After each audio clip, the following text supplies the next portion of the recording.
Hello everyone, I am Sunil Sharma with the class 3rd of GK subject. This is the class of GK subject for the students who are preparing for RIMC and RMS. RIMC means राष्ट्रीय Indian military college और RMS राष्ट्रीय military school.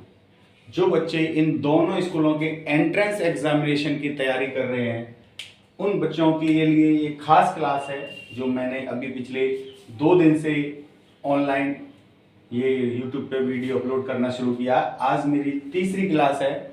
मैं इस class में आपको पूरी यानी कि ज्योग्राफी, हिस्ट्री एंड सिविक्स जो भी कॉन्सेप्ट, जो भी क्वेश्चंस RIMC और RMS में आते हैं जीके के, वो सारा यहाँ पे कराऊंगा। ये सिलेबस एक बार फिनिश होने के बाद फिर मैं करंट अफेयर्स भी कराऊंगा, तो मेरे साथ बने रहिएगा। अगर आप इस क्लास का फ़ायदा उठाना चाहते हैं तो इसके सारी क्लासेस को ध्यान से सुनिएगा और समझिएगा, ठीक है। मैं RIMC और RMS की कोचिंग पिछले 14 साल से, हमारा अपना एक कोचिंग सेंटर है जिसका नाम है न्यू BDS कोचिंग सेंटर और डिफेंस एकेडमी, जिसके हमारे director mister Bhopal Singh and Sanjeev Vashishtha, उनके अंतर्गत मैं पिछले 14 साल से यहाँ पे ये जीके की क्लास ले रहा हूँ। और RIMC के बच्चों को हमने अपने कोचिंग सेंटर से अब तक कई सारे बच्चों को RIMC राष्ट्रीय इंडियन मिलिट्री कॉलेज में पहुँचा चुके हैं और RMS का रिजल्ट हमारा बहुत ही अच्छा रहता है। तो आप मेरे साथ बने रहिएगा और इस क्लास को एंजॉय कीजिएगा, ठीक है। तो चलते हैं इस क्लास की तरफ। आज मैं आपको जो जीके का टॉपिक लेके आया हूं सोलर सिस्टम। जनरली जो भी सोलर सिस्टम से रिलेटेड क्वेश्चन आते हैं वो इस सारे टॉपिक में कवर हो जाएंगे, तो कॉन्सेप्ट्स क्लियर कीजिएगा और इनको अच्छी तरीके से समझना, ठीक है। तो सबसे पहले सोलर सिस्टम, क्या है सोलर सिस्टम? सोलर सिस्टम मतलब सौर परिवार, जिसमें सन हमारे सौर परिवार का सेंटर है, हेड मेंबर है, और इसमें 9 प्लैनेट्स आते हैं। पहले 9 पढ़े जाते थे, लेकिन अब एक प्लैनेट जिसको हम प्लूटो बोलते हैं, वो प्लूटो 2006 में यानी 2006 में उस प्लूटो को 9 प्लैनेट्स की श्रेणी से अलग कर दिया है। अब हम 8 प्लैनेट्स काउंट करते हैं, है ना। सोलर सिस्टम में 8 planets, sun, asteroids, meteoroids and satellites और भी बहुत सारी चीजें जो सन के चारों तरफ चक्कर लगाती हैं, उन सब से मिलकर के सोलर सिस्टम बनता है। ओके, तो सबसे पहले हमने सन के बारे में कल वाले हमने क्लास सेकंड में बताई था। आज हम प्लैनेट्स के बारे में कुछ डिस्कस करेंगे। तो सबसे पहले देखिएगा मरकरी। मरकरी सोलर सिस्टम के सबसे नियरेस्ट प्लैनेट है, जिसको हम हिंदी में बोलते हैं बुध। क्या बोलते हैं? बुध। ये बुध यानी कि मरकरी सन के सबसे नियरेस्ट प्लेनेट है ना। और इसका जो ऑर्बिट का टाइम है, सन के राउंड करने का जो समय है वो कितना है? 88 डेज है। वन ऑर्बिट 88 डेज में, यानी कि मरकरी सन का एक राउंड कंप्लीट कर लेता है। इसकी सन से जो डिस्टेंस है वो है 58 मिलियन किलोमीटर। ये मरकरी की सन से क्या है? डिस्टेंस है 58 मिलियन किलोमीटर। और इसका एक ऑर्बिट यानी कि एक राउंड सन का कंप्लीट करने में मरकरी को कितना समय लगता है? 88 days. Okay guys, next Venus जो प्लेनेट है ना, इसको बोलते हैं हम हिंदी में शुक्र। क्या बोलते हैं इसको? शुक्र। ये सेकंड नियरेस्ट प्लैनेट है to the sun and 225 days में वीनस सन का एक राउंड कंप्लीट करता है।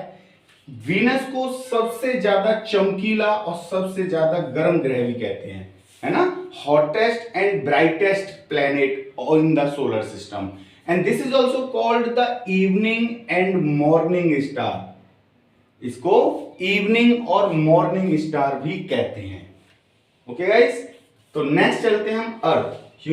This is the planet where we all live. Earth Earth is a unique planet in the solar system because this is the only planet in the solar system where life exists. यानी all the living beings lives only on this planet because all the elements which are very beneficial या which are supportable to the life of living beings, it only found on the earth.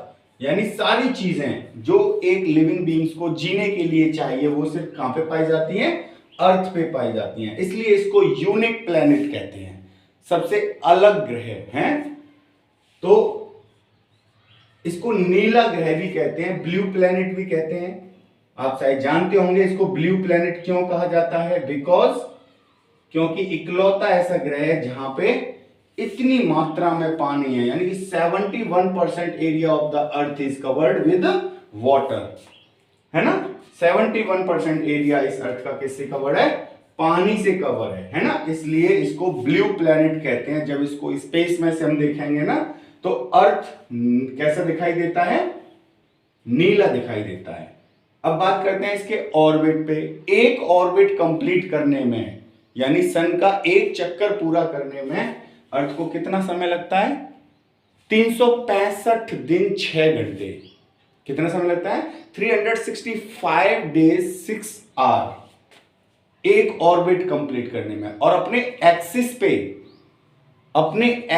पे एक round complete करने में अर्थ को समय लगता है 24 our, जिसको हम अर्थ का डे कहते हैं, है ना. दिन जो रात होती है, अपना एक एक्सिस यानी एक रोटेशन कंप्लीट करने में अर्थ को कितना समय लगता है? 24 घंटे, जिसे अर्थ का एक दिन कहते हैं. और सूर्य का यानी सन का एक राउंड कंप्लीट करने में अर्थ को कितना समय लगता है? समय लगता है 365 डेज 6 आवर. 365 डेज 6 आवर्स, 365 दिन 6 घंटे. इतना समय लगता है सन का एक राउंड पूरा करने में अर्थ को. ओके गाइस, आगे नेक्स्ट यानी कि मार्स जिसको हम क्या बोलते हैं? मंगल. कुछ समय पहले एक मूवी भी है इसके नाम से, मिशन मंगल है. तो मार्स मिशन भारत ने किया था जो कि अनसक्सेसफुल रहा था, है. कुछ टेक्निकल फेलियर की वजह से जो मार्स मिशन था वो इंडियन स्पेस एजेंसी जिसको हम बोलते हैं ना इसरो, इंडियन स्पेस प्रोग्राम है ये, ISRO, Indian Space Research Organisation. इस ऑर्गेनाइजेशन ने मार्स मिशन किया था जो अनसक्सेसफुल रहा था. और मार्स को रेड प्लैनेट कहते हैं, यानी कि लाल ग्रह. सन का एक राउंड कंप्लीट करने में मार्स को कितना समय लगता है? 387 डेज. कितना समय लगता है? 387 डेज. ओके, तो ये सन का यानी 4th नियरेस्ट प्लैनेट है, चौथा ग्रह है. उसके बाद चलते हैं हम जुपिटर. जुपिटर जिसको हिंदी में बोलते हैं बृहस्पति.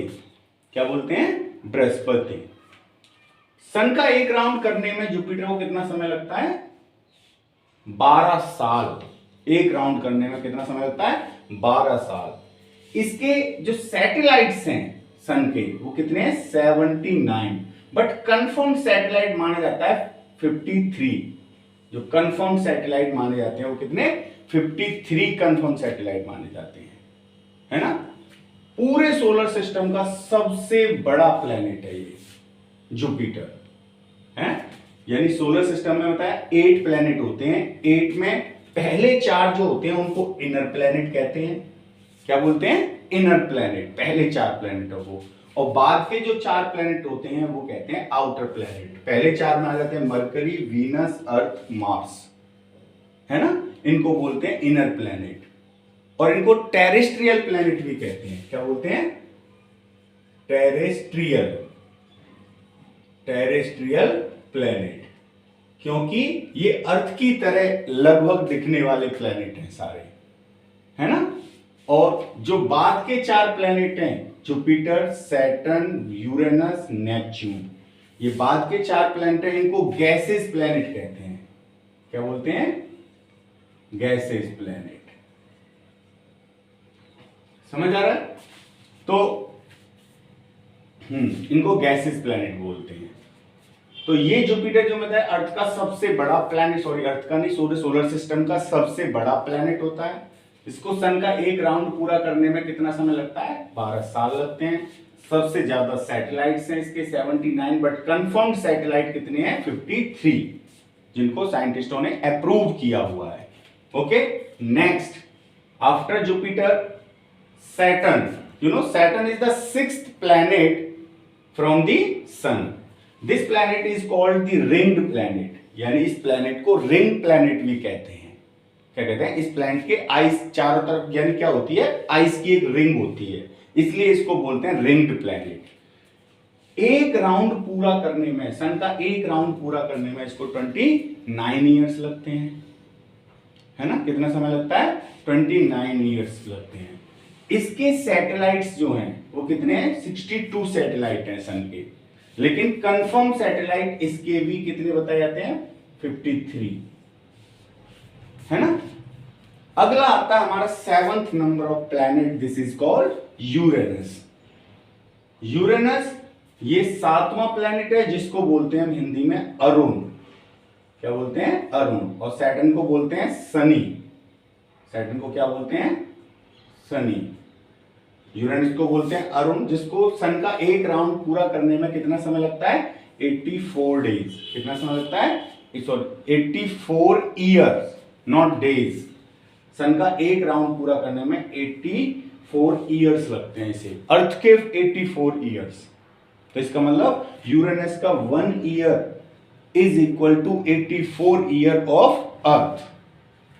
नाउ नेपच्यून, इसको बोला जाता है हिंदी में वरुण। क्या बोला जाता है? वरुण, है ना? सन का एक राउंड पूरा करने में इसको कितना समय लगता है नेपच्यून को? 165 years. This is the farthest planet from the sun. Okay guys, तो ये this is the solar system and the question which always comes in the GK question paper. तो सारे क्वेश्चन, जितने भी क्वेश्चन लगभग आने होते हैं इस टाइप के, मैंने इसमें सारे कवर कर दिए। तो आप इस वीडियो को ठीक से ध्यान दे करके सुनना है, समझना है, देखना है, और उसके बाद जो भी ये पॉइंट्स हैं, जो भी इसमें इंपॉर्टेंट फैक्ट्स हैं, उनको मेमोराइज करना है। Okay guys, okay everyone, okay, wish you all the best, thank you very much.